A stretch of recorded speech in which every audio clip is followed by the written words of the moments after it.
Hi, good afternoon and greetings from Sepang International Circuit.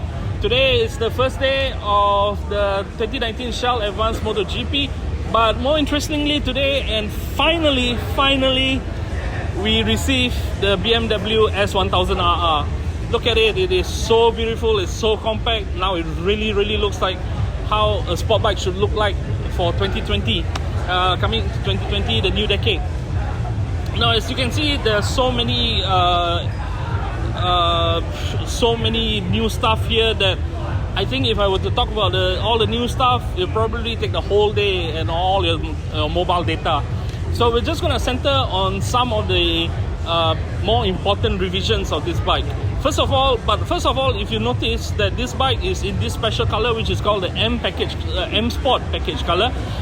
Because BMW, for the BMW Motorrad Malaysia, is bringing the M Sport package only at this moment, because S1000RR stock all around the world is limited. People have to wait for some time to get their stock, and to get this here now that's why we are so excited.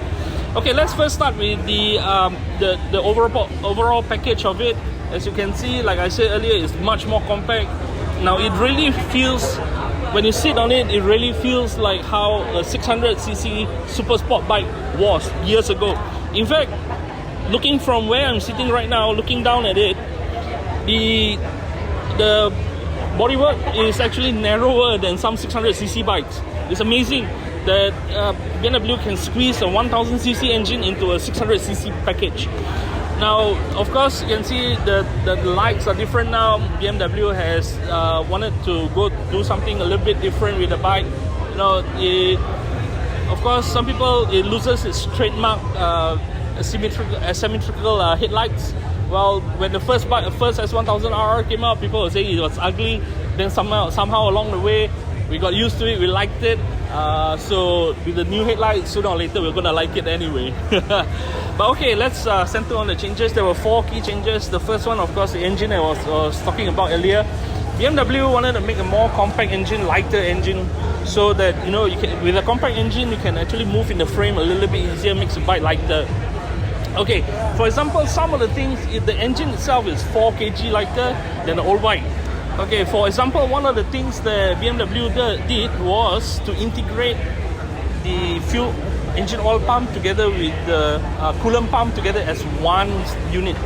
When they do that, it actually cuts down on the width of the engine, and also cuts down on the weight. That's why it's 4 kg lighter. Of course, the engine, as you know, it uses BMW's shift cam technology, the variable valve timing and leaf technology. Now for this bike, it's not only the shift cam system does not only work at opening the valve on different timings, but also it works on the leaf, how much leaf it is. So because of that, the engine has usable torque from 5,000 RPM all the way to 14,000 RPM.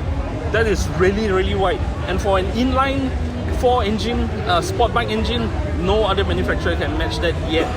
All right. Okay. The other one, of course, is the other thing that BMW did to save weight in the engine are the titanium hollow titanium valves. Of course, titanium valves are not new, but these are hollow. So this is one of the first applications used for a motorcycle, which means the stem, if you look at the valve, inside is hollow. So it's much lighter. When something is lighter, it's easier to actuate, to push down and to go back up again. Because the heavier something is, that's where you have inertia. With inertia is when everything needs to be slowed down. Alright, let's move to the frame. As you can see, the frame is very new. You can see here the side plates. Here it's new, including the swing arm as well, which is under braced, right? Rather than one piece, is under braced. Now, this is what BMW call the flex frame. Why is it because the flex frame? Flex technology in frames have taken root for quite a while now, at least for 2 decades. But the thing is, engineers now understand that how to tune a frame much better with computational models. Right. I'll give you an example why it's important to have some flex in the frame. Because normally, standard thinking is that frames need to be as stiff as they can be. Well, yes, in a way, stiff as can be as in the vertical sense. So when you're riding a bike, the bike is straight up, the suspension works works up and down vertically, correct? But when you lean the bike over, the suspension from here, like say these are the forks, has gone to this angle. So the bumps are still going this way. So the suspension can't really take the bumps anymore. So where does it have? So when that happens, if you have a stiff frame, the bike will start to hop, right? The bike will start to hop off the bumps, and that's where you lose traction. So in order to overcome that, what BMW and engineers do these days for frames is to introduce some flex into the frame. So the frame, when you turn the bike on the side, the frame becomes part of the suspension. So it gives better feel, better feedback, and also of course better grip. Now BMW says that when they tested the new bike against the old bike at Portimao in Portugal, the new bike was 1.8 seconds faster per lap than the old bike. That is amazing. You know, you can see that the development that from 10 years ago when the first S1000RR came out to now where it is in just 10 years, how far it's gone. Now there's so much more to talk about the bike.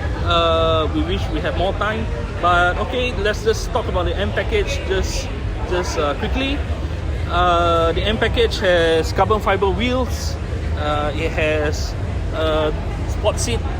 This is the M Sport seat, the sport seat. It has lighter weight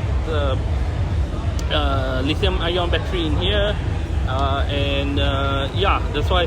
So that's why the M Sport package is 193.5 kilos compared to the standard model, which is 208 kilos. Okay, let's show you what changes, how the changes are made.